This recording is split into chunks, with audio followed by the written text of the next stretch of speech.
کرتا ہوں کہ آپ سبھی خیریت سے ہوں گے۔ میں محمد سمیع اللہ آپ لوگوں کی خدمت میں ایک بار پھر حاضر ہو چکا ہوں اور میں اپنے چینل سمیر غزالی میں آپ لوگوں کا استقبال کرتے ہیں۔ دوستو، آج میں سب سے پہلے یہ بتانا چاہتا ہوں کہ میرا چینل کل شام کو مونیٹائز ہو چکا ہے، آپ دیکھ سکتے ہیں، اور آپ لوگوں کی دعا ہے جو میرا چینل مونیٹائز ہو گیا ہے، اور آپ لوگوں سے یہ درخواست بھی ہے کہ آپ ہمارے چینل پر اسی طرح بنے رہیں، ہمیں سپورٹ کریں، اور اگر چینل پر نئے ہیں تو سبسکرائب کریں اور ہمارے چینل پر جڑے رہیں۔ تو دوستو، آج میں آپ لوگوں کے سامنے تقریر کے ٹاپک پر ہی، تقریر کے موضوع پر ہی آپ لوگوں کے سامنے کچھ بتانے والا ہوں کہ اگر آپ نظامت کرتے وقت کسی جلسے میں، کسی پروگرام میں، کسی دینی مجلس میں یا کسی بھی پروگرام میں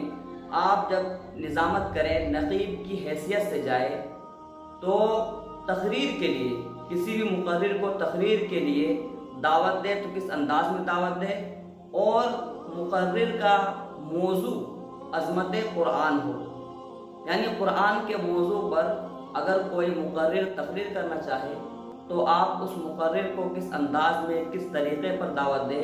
اور قرآن کے موضوع پر آپ کس طرح لفظائی کریں، کس طرح بولیں، کس طرح تعارف کریں، تو اسی ٹاپک پر میں آج آپ لوگوں کو بتانے والا ہوں۔ تو دوستو، ویڈیو مکمل دیکھیں، انشاءاللہ بہت ہی فائدہ ہوگا، کیونکہ اگر اسکپ کرو گے، اگر چھوڑ کر دیکھو گے تو ہو سکتا ہے کہ آپ کو سمجھ میں نہ آئے، اس لیے ویڈیو مکمل دیکھیں۔ تو دوستو، ویڈیو شروع کرنے سے پہلے میں یہ کہنا ضروری سمجھتا ہوں کہ اگر آپ ہمارے چینل پر ہمارے ویڈیو میں پہلی بار آئے ہیں اور ابھی تک ہمارے چینل کو سبسکرائب نہیں کیے ہیں تو ضرور بھی ضرور ہمارے چینل کو سبسکرائب کر لیں، اور ساتھ ہی ساتھ بیل آئیکن کو آل پر کلک کر لیں تاکہ ہر ویڈیو اور ہر ویڈیو کی نوٹیفیکیشن سب سے پہلے آپ تک پہنچے، کیونکہ میں روزانہ ہی نظامت، شعر و شاعری، جلسے میں، انجمن میں، کسی بھی دینی پروگرام میں سب سے پہلے یا پہلی مرتبہ آپ کسی انجمن میں، کسی پروگرام میں کس طرح نظامت کریں، کس طرح نقابت کریں، اسی ٹاپک پر میں روزانہ ویڈیو اپلوڈ کرتا رہتا ہوں۔ انشاءاللہ آپ لوگوں کو بہت ہی فائدہ ہوگا۔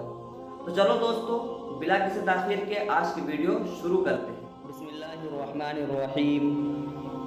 ارباب دانش، ہمارے لیے قرآن کریم ایک بہت بڑا، لاسانی اور لاجواب تحفہ ہے، جس کے فضائل و مناقب، فصاحت و بلاغت، علوم و فنون بیان کرنے پر کوئی اتر آئے تو شب و روز ختم ہو جائے، مگر اس کی خصوصیات و اوصاف کی تکمیل کو نہیں پہنچ پائے گا۔ اسی حقیقت کا اظہار اس طرح کیا گیا ہے: اہل منطق سر بسجدہ رہ گئے، اہل منطق سر بسجدہ رہ گئے، پڑھ لیا جب فلسفہ قرآن کا۔ اور سید طفیل احمد مدنی نے تو یوں کہا ہے: بتاؤں میں کیا مصطفیٰ دیے گئے ہیں، بتاؤں میں کیا مصطفیٰ دیے گئے ہیں، ہدایت کا ایک سلسلہ دیے گئے ہیں، کلام الہی کی صورت میں ہم کو، کلام الہی کی صورت میں ہم کو وہ ایک نسخے کیمیا دیے گئے ہیں۔ تو لیجئے حضرات، عظمت قرآن کے موضوع پر روشنی ڈالنے کے لیے مدعو کر رہا ہوں جناب حضرت علامہ و مولانا محمد وسیع اللہ صاحب قاسمی دامت برکاتہم کو کہ کر کے روشن اپنے دل میں علم و حکمت کا چراغ،